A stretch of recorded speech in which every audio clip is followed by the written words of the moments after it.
Pro, a gente tá aqui quebrando a cabeça para fazer. Tá vendo? Vocês não esperam para eu falar que eu vou discutir com vocês? Depois que a gente discutir em aula, é só colocar a resposta lá. Nossa, agora vai ficar fácil, porque a gente já procurou todas as abreviações. O que significa isso? Ainda bem que eu não vamos pelo lado positivo. Vocês já estudaram, ó, que beleza. Nossa, mas eu ia mandar agora no grupo e falar, gente, a professora ficou doida, porque olha essa atividade que eu não tô entendendo.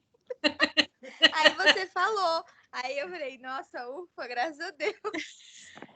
Não, essa daí a gente vai resolver junto, tá bom? Não. Eu só deixei lá porque tem gente que não consegue assistir a aula agora. Então, aí eu deixo lá para que, se a pessoa não conseguir fazer durante a aula, ela faz depois e manda via Forms lá, pelo questionário, tá? Vocês têm até dia 18, tá bom? Para fazer.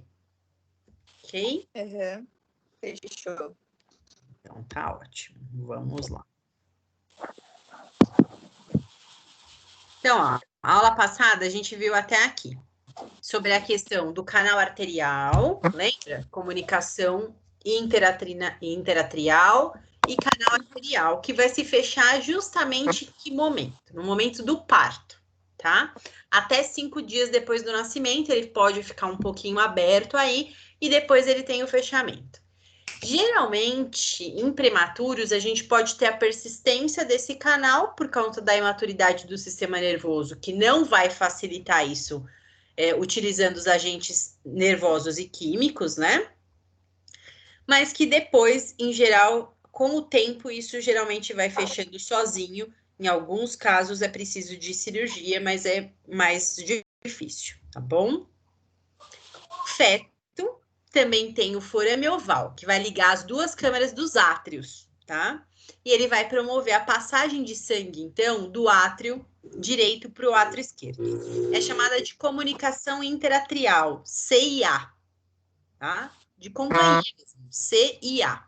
Comunicação interatrial, que é feita através desse foramezinho oval aqui, tá? Todos esses forames, eles eram necessários na vida intrauterina e depois eles não serão mais necessários.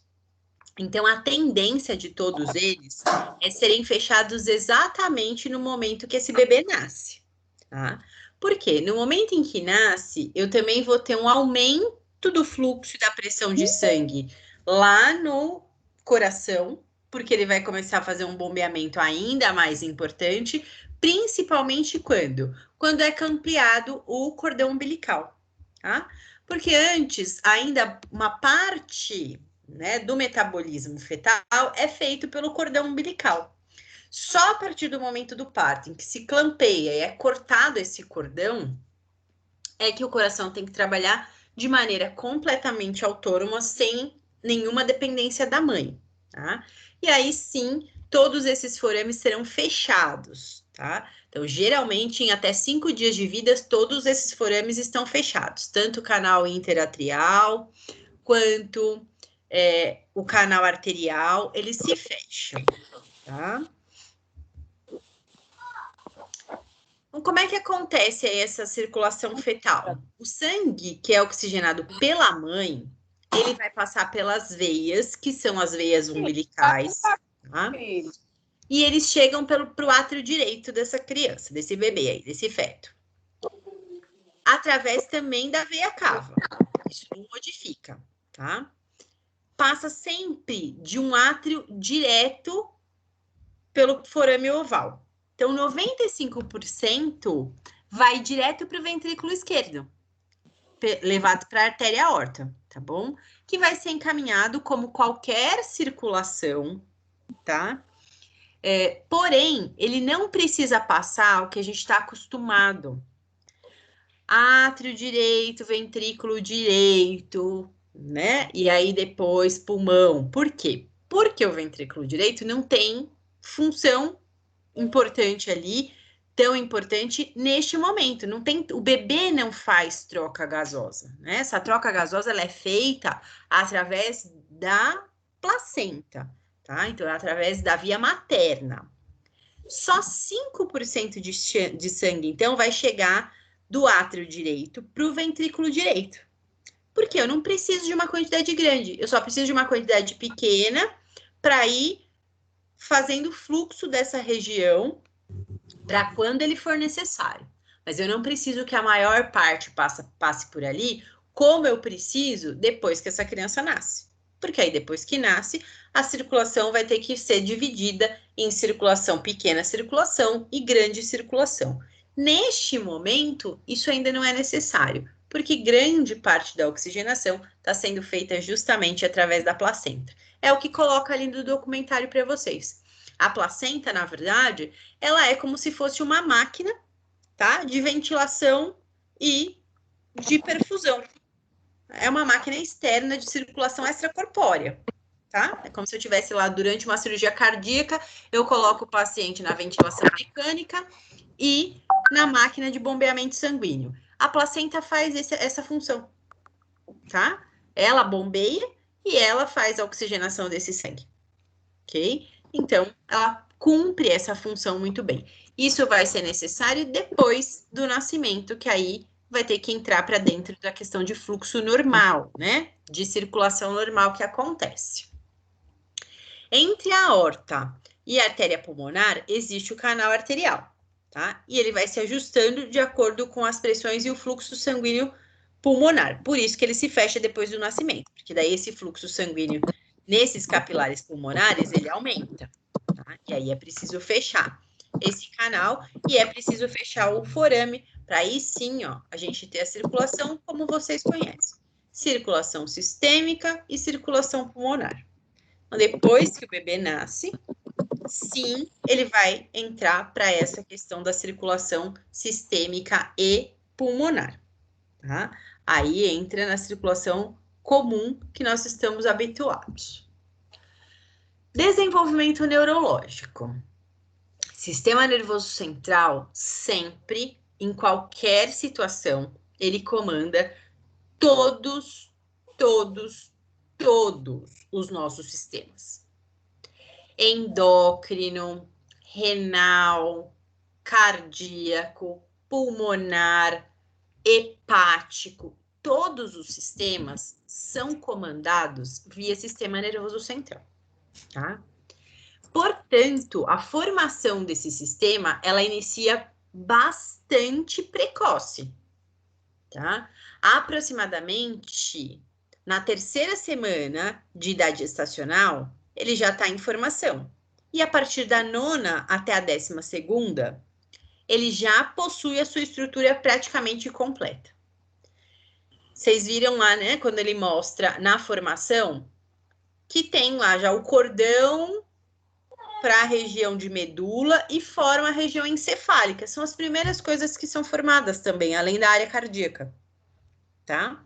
Sistema cardiovascular e sistema neurológico. São pontos chaves, são pontos extremamente importantes. Por quê? Se eu preciso do sistema neurológico para comandar tudo, ele tem que se formar primeiro, tá? É diferente a gente dizer o seguinte, gente. O sistema se formou, ele tem estrutura formada. Não necessariamente essa estrutura está completamente ativa, tá? A ativação ou a maturação, como nós chamamos desse sistema, ela vai acontecendo ao longo do processo gestacional. Tá? E depois, ao longo do tempo, ele não vai estar completamente maduro, nem mesmo quando esse bebê nasce. Tanto que as primeiras situações motoras de um bebê são reflexos. Eles ainda não têm ato motor voluntário logo que nascem. A gente brinca que no primeiro momento é um pacotinho de reflexo. E depois isso vai se complementando com a maturação. Tanto que as fontanelas só se fecham completamente aos 2 anos de idade, praticamente. Tá? Por quê? Porque ainda esse sistema nervoso precisa crescer, esse encéfalo precisa ganhar volume e massa, ele está crescendo ainda, e ele está amadurecendo. Então, por exemplo, o desenvolvimento motor, ele depende dessa maturação. É por isso que a criança vai ganhando aos poucos mais habilidades motoras. Essas habilidades vão sendo melhoradas e adquiridas justamente porque a gente tem a maturação do sistema. Mesmo estando com a estrutura pronta, ele não tem a funcionalidade completa no primeiro momento, tá? Então, nessa fase, a neurogênese, a formação, então, desses neurônios, de toda essa estrutura de sistema nervoso, ela vai tendo cada vez mais volume e vai formando os sulcos, os gírios, né, cerebrais, e vai se proliferando cada vez mais quantidade de neurônios. Quanto mais neurônios eu vou adquirindo, maior número de sinapses também vão sendo feitas, tá? Então, isso é importante. Mielinização. Formação de bainha de mielina, ela é extremamente necessária e ela é responsável por transmitir os estímulos para todos os tecidos ali, tá? E ocorre até os 16, entre 16 e 20 anos de idade, a gente ainda tem algumas bainhas ali sendo formadas, tá? Mas até o segundo ano de vida, aí sim a gente vai notar o quê? Que a maturação desse sistema está cada dia melhor, tá? Então, sempre a gente vai percebendo isso. A melhora da habilidade motora, passando da questão reflexa para a questão autônoma e voluntária, tá? De acordo com o quê? Ó? Principalmente formação de bainha de mielina. Tá? Quanto mais bainha de mielina eu tenho, melhor e mais refinado vai ser meu movimento, eu vou ter melhor reação de proteção e de equilíbrio, vai adquirir a fala, porque as sinapses acabam ficando mais rápidas. Lembra da formação de bainha de mielina? Que é para deixar o estímulo nervoso saltatório para que ele seja mais rápido? Se ela não está completamente formada ainda, esse estímulo ele pode até acontecer, mas ele é mais lento, tá? Quando ela se completa, aí sim esse estímulo é cada vez mais rápido, gerando habilidades motoras cada vez melhores. Tudo bem, gente? Tudo, pro. Então, isso casa com o que a gente verificou, né, aí na ilustração do vídeo. Tá? Em que as habilidades vão sendo ganhadas justamente quando eu tenho ganho e a melhora de maturação desse sistema nervoso, tá bom? Dúvidas até aqui? Acho que não. Por enquanto, não. Por enquanto, não, né? Então, vamos lá.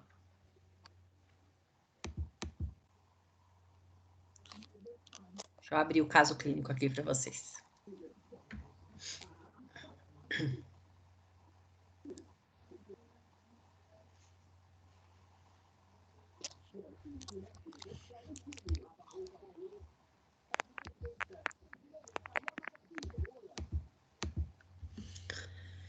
Então, vamos lá. Suponha que vocês foram contratados para trabalhar num hospital e vocês vão atuar na UTI neonatal, tá? Chegando nessa UTI, vocês dão de cara lá com um RNPT. O que é isso que vocês já pesquisaram? Recém-nascido pós-termo. Ou pré-termo. Pré-termo, tá? Ó, 27 semanas. Então, é um RN pré-termo, tá? Nasceu prematuro, 27 semanas. Está intubado em isolete. Sabem o que é isolete? Incubadora. É a incubadora? Isso, a incubadora, tá? É chamada de isolete. Em isolete... Nossa, quem que digitou isso? Quem foi a anta que digitou isso? A própria professora, né?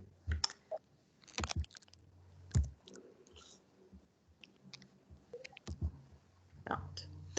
Com temperatura de 36,5 graus, frequência cardíaca 120 batimentos por minuto, frequência respiratória 38 respirações por minuto,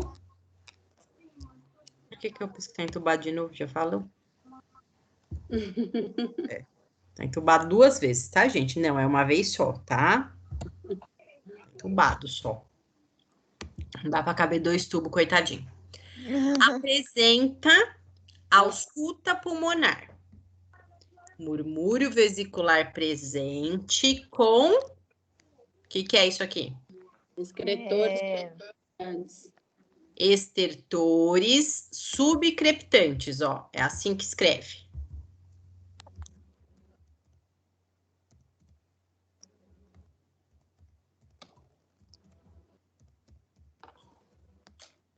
Estertores subcrepitantes. Quando a gente tem a presença de estertor subcrepitante, o que significa isso? O que vocês acham que está acontecendo nesse pulmãozinho? Tem barulho, né? Tem barulho, que é esse barulho de estertor. Esse barulho de estertor subcrepitante, ele é um barulho parecido com bolinhas de água estourando, sabe? É um barulhinho, não é muito alto, tá? Não é uma coisa absurda, é muito alta, porque o ronco é mais alto, tá? Quando eu digo para vocês assim, ó, uma criança está apresentando uma ausculta com roncos, eu quero dizer que a ausculta, ela tem presença de secreção, e essa secreção está em níveis mais altos da árvore brônquica. Brônquio-fonte, traqueia, em vias aéreas de grande calibre, por isso que ronca mais, por isso que é mais alto, é mais audível.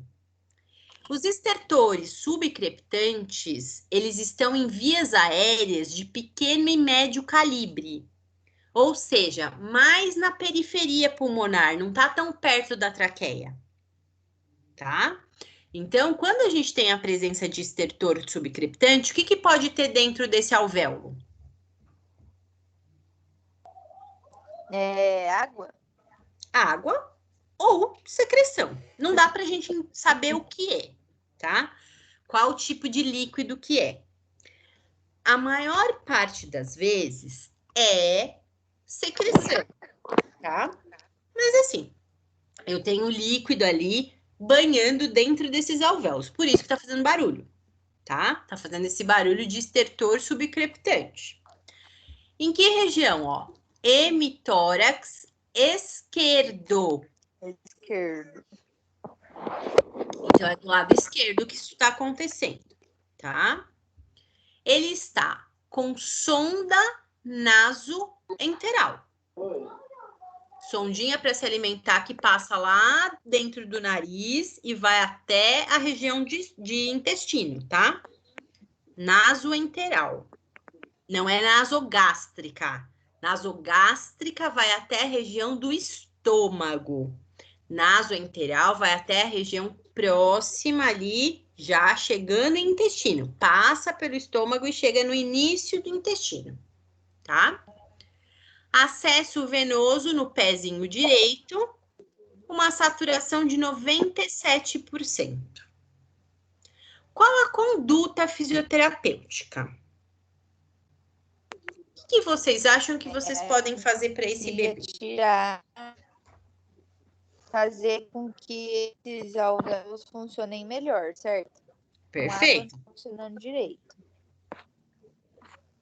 Ok. E como é que vocês fariam para eliminar aí essa quantidade de secreção ou de líquido que está aí nesses alvéolos? Aspirar ele. Ok, ele está entubado, eu posso fazer aspiração, certo? Mas e antes da aspiração? Não convém a gente fazer alguma outra coisa? Uma massagem, não sei. Ok, pense em quais massagens que a gente pode utilizar para ajudar a soltar a secreção.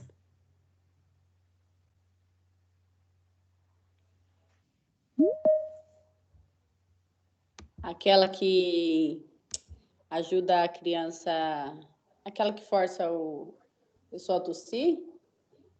Ou não, porque ele é muito pequenininho. Qual que é essa, Lite? Como que você faria? Explica para mim. Ai, eu não lembro agora do que eu fiz. Eu tô nervosa com essa atividade. Calma, gente. Isso aqui é pra gente pensar junto. Calma.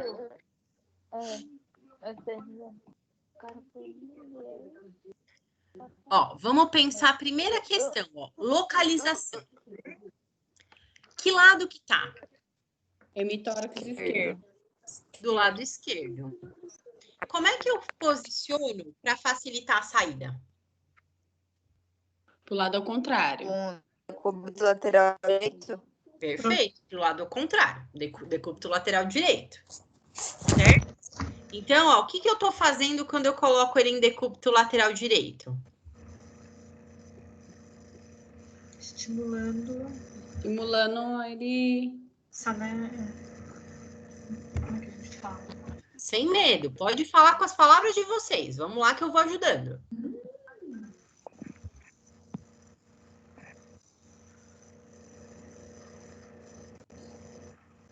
É como se ele Estimular a saída da secreção. Colocando o bebê do lado ao contrário. Ok, tá estimulando a saída da secreção. Muito bem.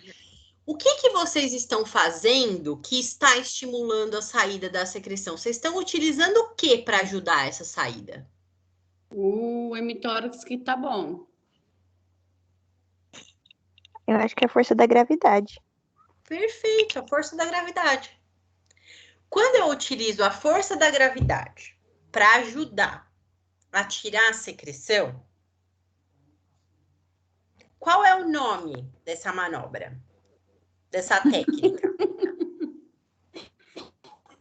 Pro aí o negócio ficou complicado, hein? Não, ó, vamos pensar. Eu estou usando posição.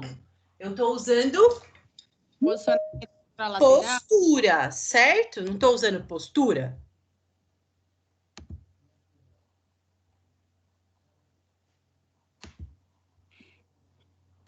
Ó, vamos pensar aqui. Eu tenho a garrafa, certo? Se essa garrafa tá cheia de água, lá embaixo, na base, eu quero tirar essa água daqui, certo? Então, suponha que isso aqui é o pulmão, tá? A secreção tá aqui, ó, na base do pulmão.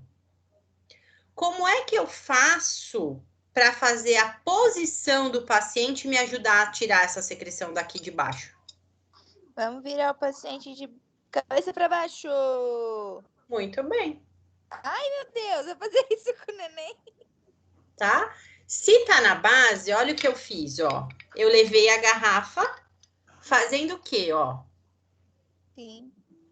A gravidade já tá a nosso favor, né?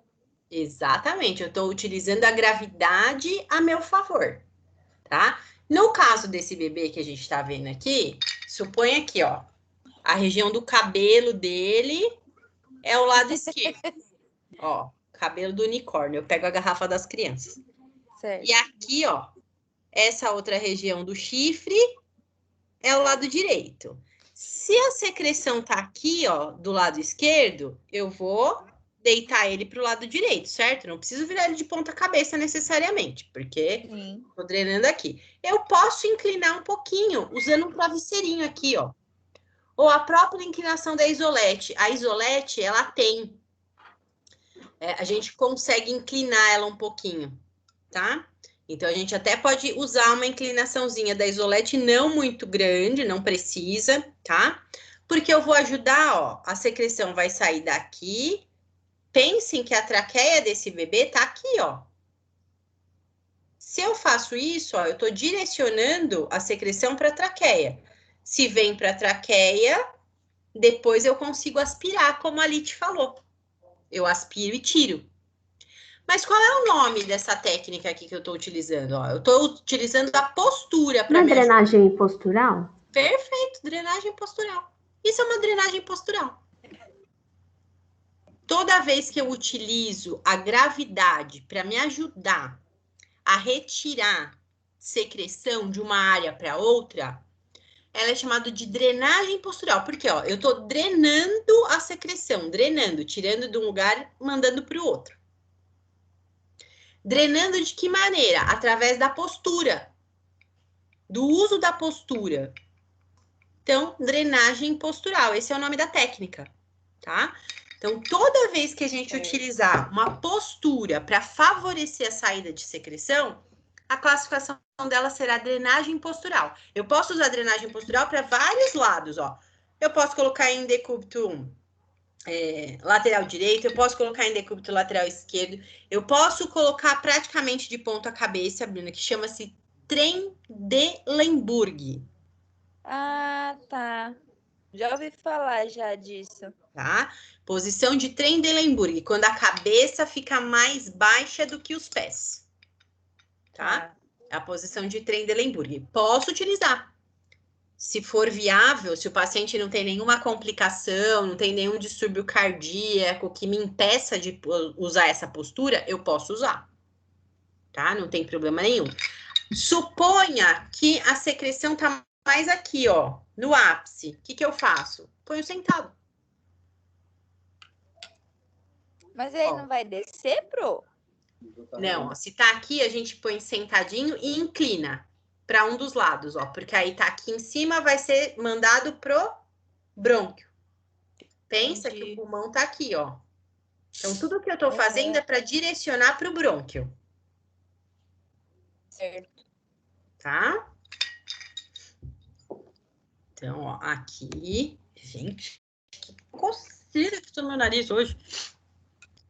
Então, a gente vai utilizar a drenagem Postural.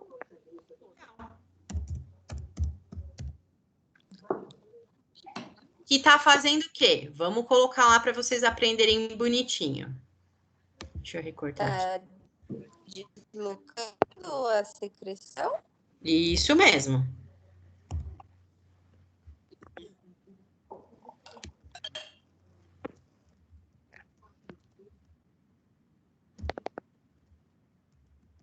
Desloca a secreção para a região de brônquios e traqueia, utilizando a gravidade.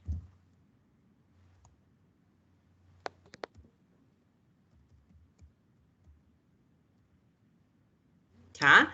Então, isso eu estou promovendo o quê? O que que a drenagem postural promove? O deslocamento de secreção com o apoio da gravidade. Ok, isso está fazendo o quê com esse pulmão?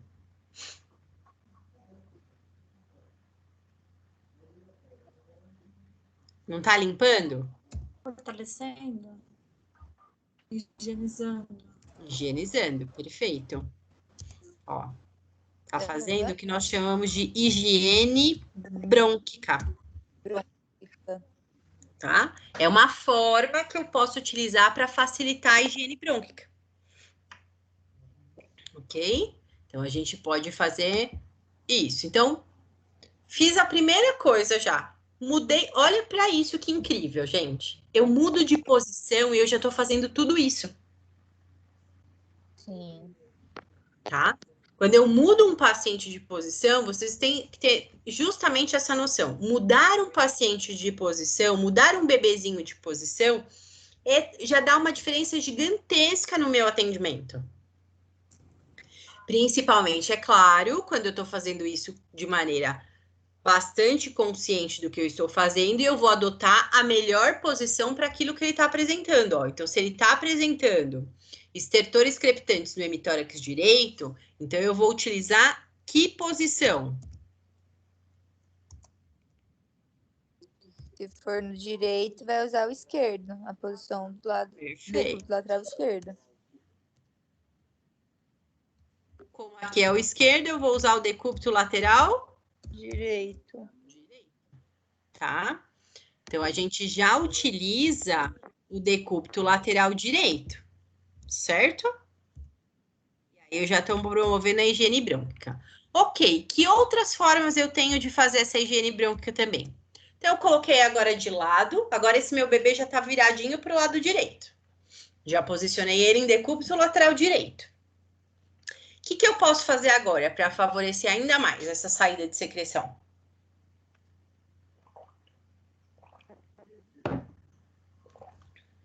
Tapotagem não Eu ia ter pode, uma- né? Tapotagem. Pode. É isso que eu ia perguntar agora. Se num bebê tão pequenininho podia fazer. Pode. Pode sim. Ó, a forma que vai ser feita é essa aqui.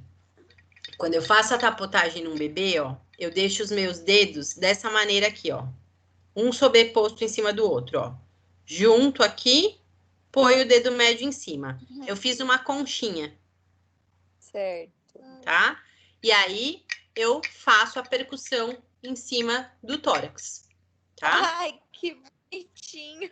É, a gente faz assim, ou então a gente pode fazer assim, ó, que eu brinco que é pegadinha de coelho. Ó, e faço a percussão com as popinhas digitais. Tá? Isso é a tapotagem. Não dá para fazer daquele jeito que a gente conhece aqui, ó, mão em concha. Por quê? Porque o tórax dele é muito pequeno. Foi o que eu pensei. Não, mão em concha assim inteira não dá, porque se eu vou bater no tórax, eu bato tórax, abdômen, área renal, eu não consigo pegar só no tórax, tá? Então eu tenho que diminuir a área. De que maneira eu faço essa redução de área? Ó, fazendo isso aqui. Então eu sobreponho os meus dedos e uso só essa parte aqui, ou então eu faço essa pegadinha de coelho aqui e faço a percussão aqui, que também funciona como a tapotagem. Tá? Para bebezinho prematuro é isso que a gente utiliza. Tá. Não precisa fazer. Esse aqui a gente faz para crianças maiores, tá? Maiorzinho aí eu posso usar a mão em concha, tá? Mas um titico desse prematuro 27 semanas deve pesar 1,1 kg, 1,150 kg, tá? Ele não pesa muito, ele é pequeno, tá? Então a gente vai utilizar essa forma. Então dá para usar a tapotagem. O que mais que eu posso utilizar além da tapotagem?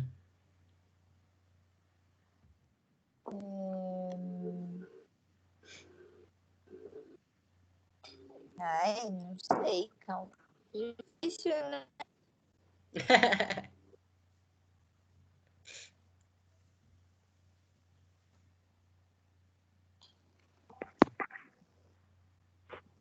Aí, pronto, tem que consultar os A hidroterapia universitários. é usada, Pro? Oi? Desculpa, não ouvi, Cá. A hidroterapia é usada? Hidro? Ou Nessa não? fase não, porque tá entubado. Eu não posso tirar muito, movimentar muito da isolete.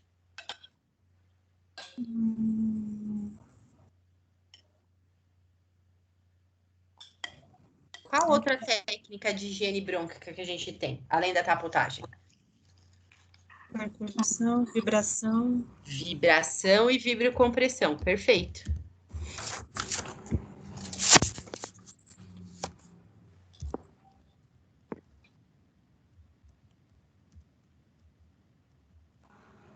Tá? São técnicas que, como é um pulmãozinho bastante pequenininho, né, uma caixa de tórax pequena e bastante imóvel, porque é muito cartilaginosa, o que a gente tem que pensar, gente? Não é uma caixa de tórax difícil de trabalhar, tá? Principalmente porque ele é prematurinho, ele é pequeno, tá? Então não tem uma dificuldade de trabalho na caixa de tórax desse bebê, tá?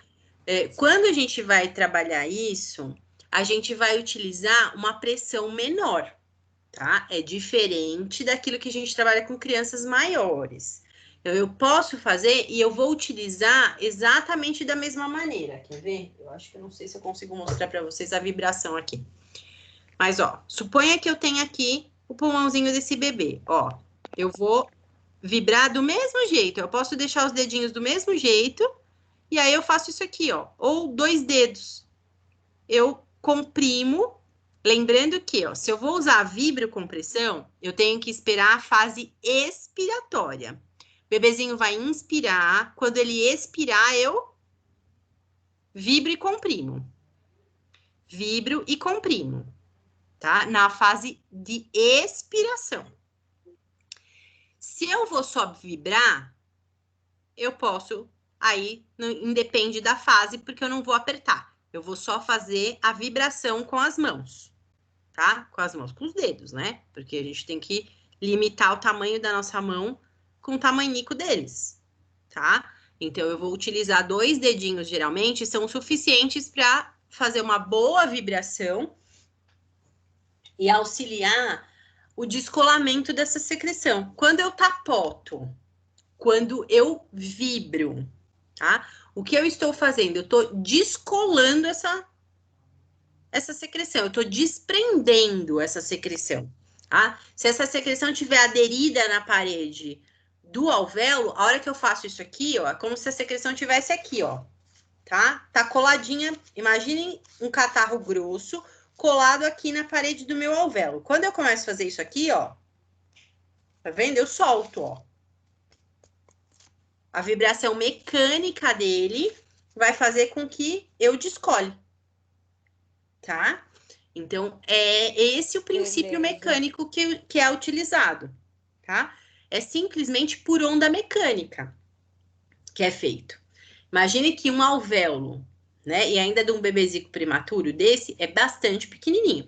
Então, não preciso de uma quantidade grande de secreção para fazer um estrago. Para fazer com que a troca gasosa fique pior. Qualquer pequena quantidade de secreção já vai fazer com que ele não tenha boa troca gasosa. E é isso que a gente não quer. O que a gente evita justamente é isso, tá? Eu preciso deixar esse pulmão bastante limpo, sem quantidade de secreção, para que ele consiga fazer as trocas gasosas sem problemas. Qualquer obstruçãozinha por secreção, para uma criança desse tamanhico, é um terror, tá? Imagine que é assim, você vai tirar, a hora que você às vezes aspira a quantidade de secreção, vem um pinguinho de nada na sonda. E aí você fala assim, nossa, mas era só isso. Só que só isso, para uma estrutura tão pequena, é muito. Uhum. Tá? É como se eu tivesse uma grande rolha ali, impedindo a passagem do ar, impedindo a boa troca gasosa. Tá? Então, por isso que tem que higienizar. Então, pode usar tanto a tapotagem, quanto a vibrocompressão e a vibração, tá? Que também vão fazer o quê, ó? Vão promover a higiene brônquica.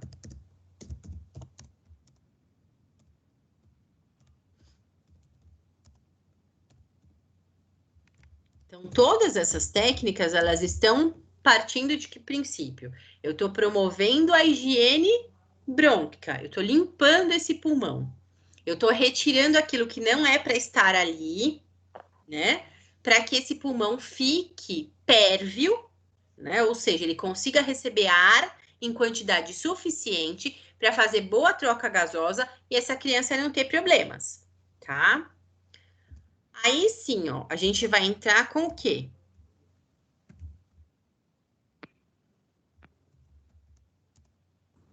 Oxigenoterapia? Oxigenoterapia? Oxigenoterapia, ele já, provavelmente aqui, quando eu digo que ele está entubado, ele está em ventilação mecânica, tá? Já está recebendo uma quantidade de oxigênio. Mas sim, eu posso pensar em manter uma oxigenação adequada. Para que essa oxigenação esteja adequada, primeiro esse pulmão tem que estar completamente limpo. Então, vamos pensar assim, ó. A gente precisa aspirar, né? Exatamente, eu vou aspirar, porque ele é muito pequenininho e ele tá entubado, ele não vai conseguir tossir sozinho e expectorar sozinho. Tem um tubo ali, né? Ele até pode apresentar tosse, reflexo de tosse eles geralmente têm, principalmente quando eu introduzo a sonda dentro do tubo, tá? Só que aí eu tenho que sugar essa secreção para fora, para facilitar a limpeza. Vamos pensar, ó, vamos imaginar que é como se eu estivesse varrendo a minha casa, tá? Então, primeira coisa que a gente faz, ó, a drenagem postural, eu brinco que é o momento em que a gente arrasta e tira todos os móveis do meio do caminho. Então, eu tô vendo a posição para deixar livre para a sujeira passar, tá? Na tapotagem, quando eu faço a tapotagem, é como se eu estivesse passando o quê, ó? Tô passando a vassoura. Tô trazendo essa sujeira para fora, né? Para mais perto da traqueia para retirar. A fase de aspiração é o momento em que eu pego a pazinha de lixo, ó, e tiro a sujeira para jogar dentro do lixo, tá? Beleza. Então, aqui, ó, a gente vai fazer a aspiração da COT, que a gente chama, que é a cânula orotraqueal.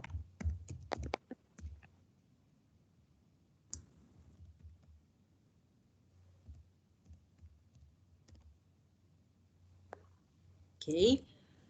Aí, eu terminei o primeiro processo, Cá, que é a higiene, tá? Terminando essa parte de higiene, aí sim entra, ó, manutenção da oxigenação adequada.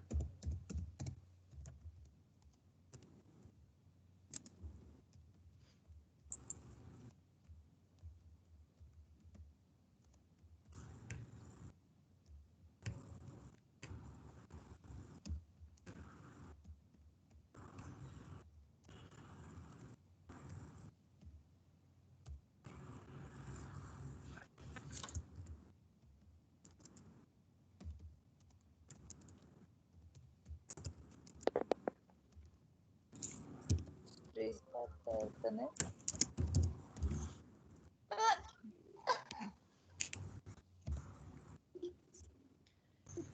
Então, ó, uma coisa que é importante, que foi importante vocês falarem, a questão da oxigenoterapia. Eu não dei dados para vocês, porque ia ser muita informação, vocês iam ter um surto se eu colocasse aqui os parâmetros ventilatórios, né? Então, eu optei por não colocar. Mas, suponha que ele está mantendo 97% de saturação. Suponha que lá no ventilador mecânico, ele esteja com uma fração de oxigênio, que é a oxigenoterapia, de 60%. O que vocês acham? Com uma saturação de 97%, eu não poderia baixar a quantidade de oxigênio que eu estou ofertando para ele? Sim, se ele está saturando bem. Perfeito. Tá? Se ele está saturando bem, eu tenho que verificar qual a fração de oxigênio inspirada que o ventilador está mandando para ele. Uma das coisas que eu posso ajustar é isso. Ele não precisa ficar com frações tão altas. A saturação tem que ser mantida de 90 para cima. Claro que se a gente consegue manter 95, 97, tá ótimo, tá? Mas eu posso tentar fazer isso. Como é que a gente faz, ó? É sempre assim, verifico, vejo a gasometria. Geralmente chega pra gente junto a gasometria. Vi a gasometria, saturando bem, pressão de oxigênio boa no sangue, vou lá, baixo a fração de oxigênio dele, tá? Por quê? Uma das coisas que vocês têm que sempre ter em mente é oferta de oxigênio acima de 50%, de maneira contínua, já tem um risco de toxicidade para o nosso organismo. Oxigênio em excesso é tóxico, tá? A gente só oferta oxigênio quando é preciso. Então, assim, não é para colocar oxigênio sem necessidade, tá? Oxigênio somente em casos necessários. Sempre o mínimo de oxigênio possível para manter uma saturação de 90 para cima. Então, se a gente consegue baixar a FI de O2, melhor. Por quê? É um bebê de 27 semanas.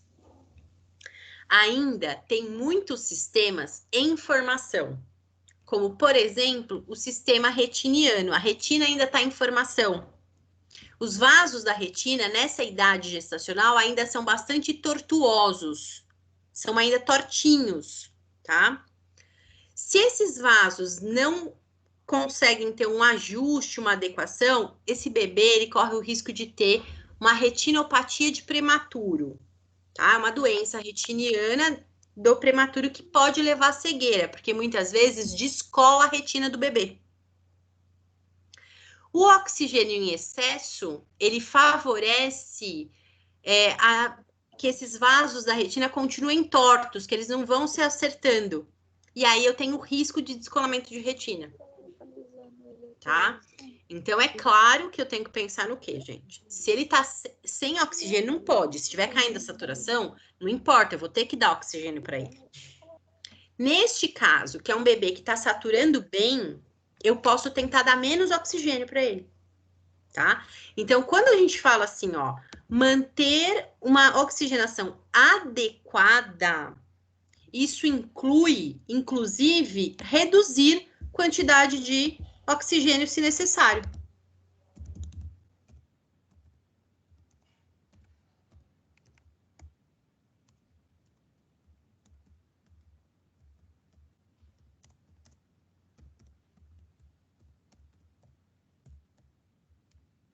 Então, se é necessário e se é possível eu fazer esse ajuste e reduzir essa fração de oxigênio, melhor, tá? Não tem problema nenhum. Ah, mas Ana, e se ele estiver desaturando, eu posso aumentar? Pode. Né? A gente vai fazer a estratégia fisioterapêutica mais adequada para aquele momento. Se tiver tendo queda de saturação, aí eu não tenho para onde eu fugir. Eu vou ter que aumentar, tá? Se eu não estou fazendo queda de saturação, aí eu posso baixar a quantidade de oxigênio que eu oferto para ele. Ok? Assim, fiz bonitinho. Depois que eu faço a aspiração, e por que a gente fala para vocês? Primeiro faça todo o protocolo de higiene brônquica, para depois adequar o ajuste ventilatório. Depois que eu limpei, fica mais fácil de fazer troca gasosa. Pode ser que depois da aspiração, esse bebê suba ainda mais a saturação dele. Melhora ainda mais. Né? Melhora, geralmente melhora, tá? Se, por exemplo, terminei de aspirar, ele começa a bater uma saturação de 99, 100%, eu posso baixar a quantidade de oxigênio que eu estou ofertando para ele tranquilamente, tá? Não precisa, tá, gente? Uma das coisas que muitos serviços caem nesse drama todo, não precisa manter uma saturação de 100%. É desnecessário. Não é preciso. Tá? De 90 para cima já tá adequado, eu não preciso bater o 100%. Ok? Não é nossa meta, bater 100% de saturação de oxigênio. Isso não precisa fazer. Então, eu vou ofertar menor quantidade de oxigênio. Por isso que a gente primeiro faz toda a parte de higiene brônquica. Depois que eu limpei, a saturação melhorou ainda mais. Aí eu ajusto a ventilação mecânica de acordo com o que ficou depois da higiene. Entenderam por que a gente não começa direto ajustando a ventilação? Porque se eu fizer o ajuste da ventilação primeiro, provavelmente quando eu terminar de fazer a higiene, eu vou ter que fazer de novo o ajuste. Perde tempo, né? Você vai fazer 2 vezes resserviço, né? Vai fazer Sim. 2 vezes a mesma coisa. Então, não é preciso. Então, a gente já faz primeiro toda a parte de higiene brônquica. Terminei a higiene brônquica, ajusto o ventilador, que geralmente eu não tenho mais problema. Tudo bem? Então, ó, manter a saturação adequada. Perfeito. Na parte respiratória, ok, fizemos o que a gente precisava fazer. Fizemos a higiene, aspiramos, deixamos uma fração de oxigênio adequada. E da parte motora? Ele está apresentando febre? Não. Não. Tá com a frequência cardíaca alterada? Também não, tá tudo Também certo. não. Essa aqui é uma frequência normal para um recém-nascido, tá? Tá com a frequência respiratória aumentada? Não, tá normal. Também não. Então, eu posso mobilizar essa criança, fazer movimentos, fazer estimulações neuropsicomotoras? Sim, porque o sinal vital tá estabilizado, né? Perfeito, eu tenho o sinal vital estabilizado. Então, sim, eu posso fazer, ó.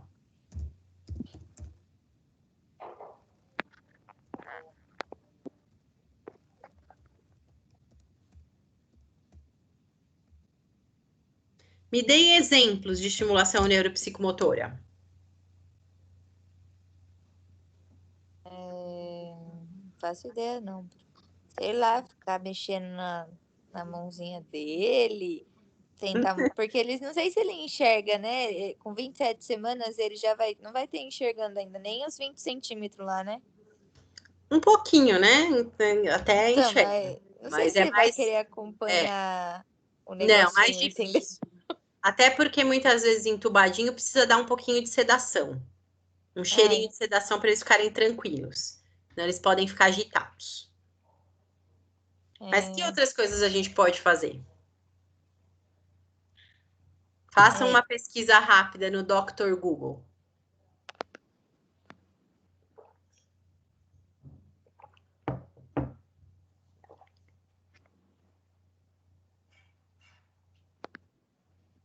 Tentando, minha internet tá lenta, eu não consigo nem fazer uma pesquisa rápida. Então faz uma pesquisa lenta. Tá carregando aqui. Então faz uma pesquisa lenta.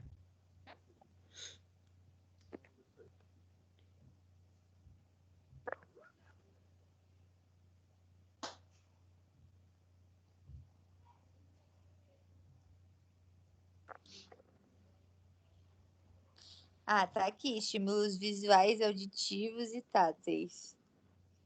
Sensório, motor. Tá. Eu posso... Não sei. Calma aí.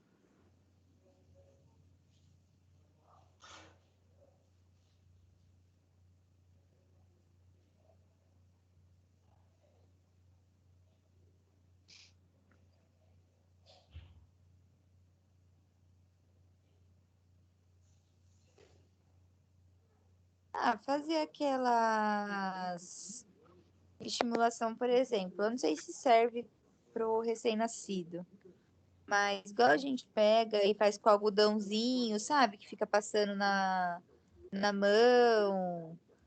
Essas coisas, assim. Não sei se vai ajudar a desenvolver essa parte, mas Sim, você pode fazer. posso cantar para ele. Pode. Eu acho que Movimentar as mãozinhas dele, o pezinho, fazer movimentos. Movimentos físicos no bebê. Pode. O que mais?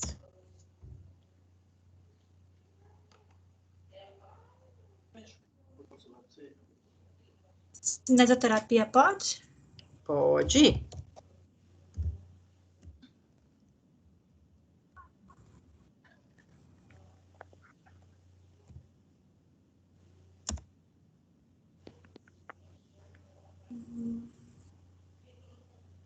O que esse bebezinho vai precisar quando ele tiver? Agora ele está se alimentando, ó, por sonda nasointeral. E o negócio da sucção. Ok, muito bem. Alinhamento postural também, Pro? Não. Perfeito, alinhamento postural.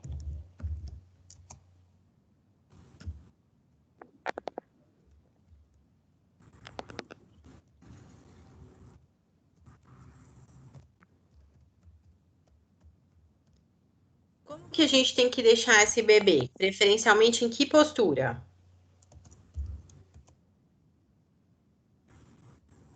Estimulando que movimento? É o de cervical? Tá. Qual é o tônus que um bebezinho deve ter? Não faço ideia agora, mas a gente já falou disso, né? Hiperflexiva. Isso. De flexão, né? O tônus é flexor. Então, a gente vai alinhar sempre a postura desse bebê, pensando em formas de deixá-lo numa postura mais flexora. Por quê? O que a gente viu?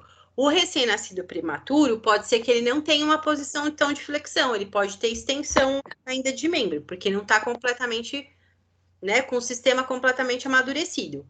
Então, eu posso começar desde aí estimular o quê? Sempre estimular movimentos de flexão. Quando eu vou fazer a cinesioterapia, a mobilização passiva, eu estimulo flexão. Quando eu vou alinhar a postura dele no posicionamento, eu coloco em postura flexora, tá? Porque isso favorece. Quer ver que bonitinho? Estimulação tátil.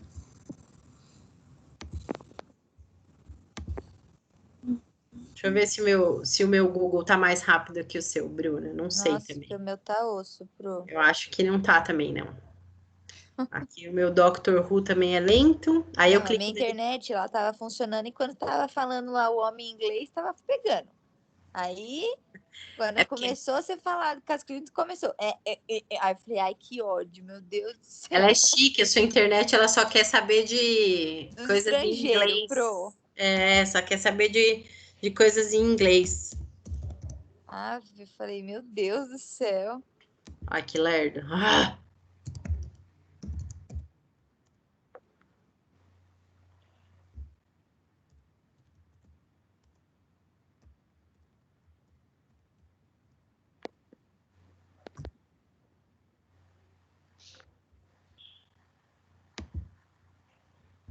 Ah, minha filha.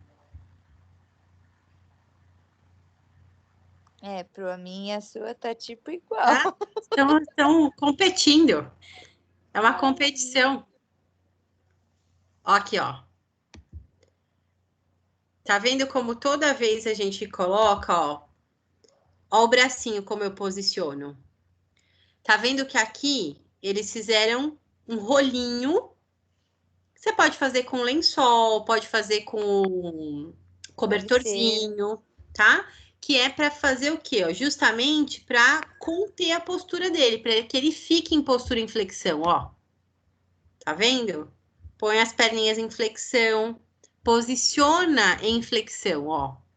Percebam que todas as posturas a gente tenta posicionar os membros em flexão, ó. Põe alguma coisinha aqui no meio para conseguir conter a postura em flexão. Isso é uma estimulação neuropsicomotora. Eu estou favorecendo uma postura normal, tá? Que no momento, por ele ser tão titico assim, ele às vezes não tem, porque ele é muito pequenininho, tá? Muito prematurinho. Então, o prematuro, ele tem uma tendência a ter uma postura extensora. Então, o que a gente faz? A gente contém ele em flexão para que ele tenha o tônus flexor. É um tônus normal. É um tônus que tem que ser desenvolvido, tá? Então, o prematuro, a gente sempre vai fazer esse alinhamento postural prezando pela postura em flexão. Tudo bem? Porque é a postura normal que o bebê deve ter, tá? Então, isso é uma forma de estimulação neuropsicomotora, tá? Outra coisa que a gente pode fazer, ó, e que é importante para ele, quando ele for, né, além do reflexo de sucção, que às vezes quando está entubado a gente não consegue estimular muito bem, porque eu tenho o risco de tirar o tubo do lugar, então tem que ter muito cuidado, tá? Quando eu vou fazer estímulo de sucção com um bebezinho ainda entubado, tem que ter muito cuidado, tá? Justamente para não tirar. Geralmente não faz com o dedo, a gente coloca pega uma gazezinha, enrola a gazezinha e coloca no cantinho da boca para que ele sugue. Às vezes ele suga o próprio tubo, tá? Porque o tubo tá dentro da boca. Mas eu posso fazer o estímulo do reflexo de busca. Por quê? Quando esse bebê for se alimentar via seio materno, ele precisa buscar. Então, a gente faz a estimulação, ó, o quê? Que pode ser com o próprio dedo, ó. A gente estimula os cantos da boca, ó, região aqui, superior de lábio, inferior de lábio, e os cantinhos da boca, para que ele faça isso aqui, ó. Quando eu estimulo, ele vai girando em busca do meu dedo, tá? Estimulação de reflexo de busca pode ser feito. Por quê? Porque depois ele vai precisar desse reflexo para conseguir mamar no peito materno, tá? Então, a gente pode colocar aqui, ó. Aqui, quando a gente fala de estimulação de sucção, tem que colocar aqui um asterisco bem grande, ó. Que cuidado com o tubo.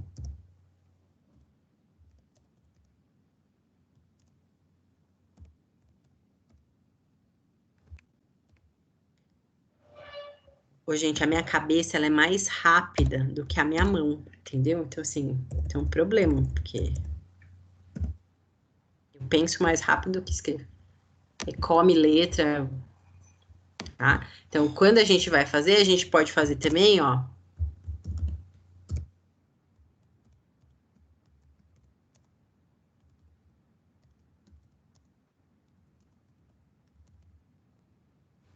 Entenderam por que a gente tem aquele polvinho? O polvinho também serve para isso. Aquele polvo que eles criaram para os bebezinhos prematuros, eles servem para fazer esses posicionamentos aqui, ó. Tá? Eles auxiliam nesse posicionamento. Sim, entendi. Ó, mesmo que o bebê esteja em CPAP, ó, só que é uma forma de ventilação não invasiva, tá? Com bebê ou CPAP, a gente não utiliza a máscara que pega nariz e boca. A gente utiliza isso aqui, que é chamado de prong nasal. Tá? Então, quando tem esse prong aqui, aí é mais fácil da gente estimular o reflexo de sucção, porque o tubo não tá aqui dentro da boca. Tá? Então, facilita. Só que esse aqui, ó, ele tá com uma sondinha orogástrica pela boquinha. Então, tem que tomar cuidado também para não puxar essa sonda, tá? Porque se puxa a sonda, sim, pode, né? Você pode retirar a sondinha do lugar.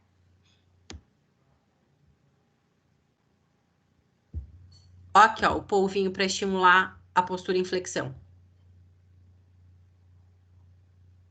Tá? Quando usa prong nasal, geralmente a sonda de alimentação é alocada na boca, tá? Para não passar aqui dentro do orifício do nariz, senão pode machucar, porque esse prong ele aperta lá dentro do narizinho do bebê. Tem que ficar bem vedado. Então, isso aqui tem que ser bem grudadinho no nariz, tá? E precisa ter um diâmetro certo para que vede as narinas. Se eu não tiver uma vedação adequada, escapa ar e aí não consegue fazer uma boa ventilação mecânica, tá? Então, quando faz assim, ó, por prongzinho nasal, a gente sempre adequa ao tamanho do prong, tá? Para não vazar. Se for pequeno e vazar, tem que trocar por um maior, tá? Então, muitas vezes fica, e aí a criança pode ficar por um período, e a gente até fala para a mãe, tá? Isso costuma voltar, não precisa ficar com medo. Porque a hora que coloca o prong, como ele achata aqui o narizinho, às vezes quando tira o narizinho tá assim, parecendo narizinho de porquinho, tá? Mas isso geralmente volta pro normal, tá? Tadinhos. O Enzo ficou com uma cicatriz aqui, na basezinha do nariz. Ele tem um risquinho, porque ficou muito tempo com o prong e aperta, né? Tem que apertar, porque senão vaza. Se não apertar, vaza, né? Então, fica com a cicatrizinha que é quase imperceptível, porque pega na dobrinha do nariz, né? Mas a gente que sabe, consegue perceber que tem lá uma cicatrizinha, tá? E um tempo ficou com o narizinho meio de porquinho. São ossos daquilo que precisa ser feito com o prematuro, tá? Então, vocês podem fazer essas estimulações, sim. Pode fazer estimulação auditiva, de que maneira, ó? Só uma batidinha com os dedos já é suficiente para fazer estímulo auditivo para esse bebê, tá?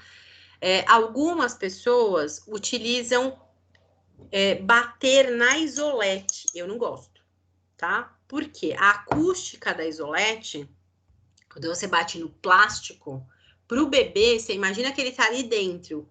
O barulho é muito, muito alto, mais alto do que é pra gente. É como se fosse um estrondo, tá? Então, assim, eu não tenho por hábito utilizar dar pancadinhas na isolete, tá? Então, quando eu quero fazer estímulo auditivo, geralmente eu faço com os próprios dedos, tá? Eu faço porque tem que ser próximo, né? Do ouvido para que ele consiga perceber, principalmente um prematurinho desse, para perceber mais fácil, tá? Então, dá pra gente fazer também o estímulo auditivo, tá bom? Sem nenhum problema.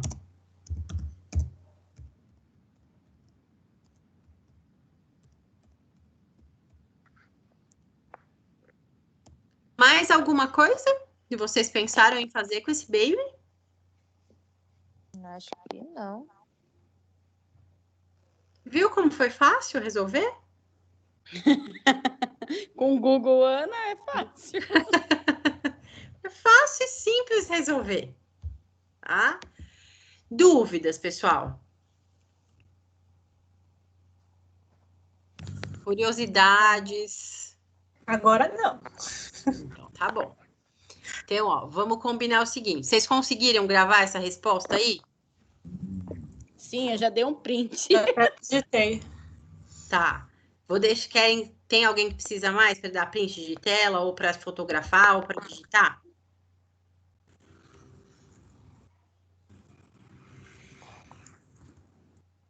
Pronto, é só colocar essa resposta bonitinha, do jeito que tá aí lá na nossa atividade. Sim. Tá. Tá? É que é assim, Elite, agora tem essa questão de que, assim, eu preciso dar uma atividade que era o que a gente fazia em sala de aula. Eu sempre gosto de fazer com vocês casos clínicos. Uhum. Né? Às vezes a gente faz essa coisa assim de fazer aqueles formulários mais com múltipla escolha, mas eu gosto de trazer casos para vocês pensarem. Mas a gente não consegue fazer isso do jeito que a gente fazia presencialmente na discussão, eu prefiro fazer assim. Eu deixei o formulário porque, assim, aí também facilita que fica o nome de vocês na planilha de todo mundo que entrega a atividade, ok? Porém, a gente já fez a discussão, porque o que eu acho que vale mais nessas questões é justamente esse momento em que a gente discute as possibilidades. Eu acho que esse é o momento que é rico de aprendizado para vocês, né? Então, a importância aqui não é assim, mas aí eu já vou colocar lá a resposta certa, mas vocês participaram de uma discussão de caso, tá? Então, é só copiar e colocar lá que não tem problema nenhum, tá bom? Temos parte da resposta. Exatamente, vocês participaram, vocês pensaram junto comigo, vocês, né? Claro que eu tenho completa consciência de que vocês ainda estão iniciando o estudo de neonato. Não dá para ter, né? Já falar assim, eu conseguiria fazer isso, isso e isso. Vocês não têm ainda bagagem, que a gente está engatinhando no estudo. Mas esse tipo de situação vai dando para vocês suprimento para que vocês comecem depois a resolver esses casos clínicos com mais facilidade. Tá bom? Tá bom, Pro. Tranquilo, então, pessoal? Tranquilo. Tranquilo, pronto. Então, tá ótimo. Então, obrigada pela participação de todos vocês, tá? Não esqueçam só de colocar lá, por favor, para ficar, porque eu tenho que ter a computação desses pontos, tá? Então, põe lá no formulário. E quem não pôde assistir a aula, preenche lá o formulário depois. Vocês têm até dia 18 para preencher, tá bom? Tá bom. Combinado? Beijo. Certo, Pro. Beijo, gente. Boa noite. Beijo, boa noite. Boa noite. Boa noite, Pro. Obrigada. Boa noite. Obrigada.